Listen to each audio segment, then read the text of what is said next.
when the Son of Man comes in his glory, and all the angels with him. He will sit on his throne in heavenly glory. All the nations will be gathered before him, and he will separate the people one from another as a shepherd separates the sheep from the goats. He will put the sheep on his right and the goats on his left.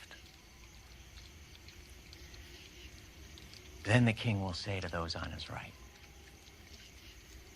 "Come, you who are blessed by my Father, take your inheritance, the kingdom prepared for you since the creation of the world. For I was hungry, and you gave me something to eat. I was thirsty, and you gave me something to drink.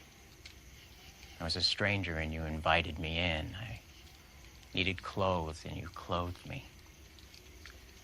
I was sick, and you looked after me. I was in prison, and you came to visit me."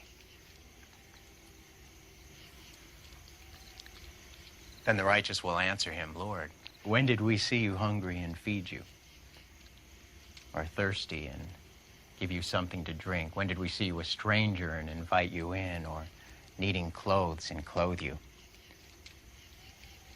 When did we see you sick or in prison and go to visit you?" The king will reply, "I tell you the truth. Whatever you did for one of the least of these brothers of mine, you did for me."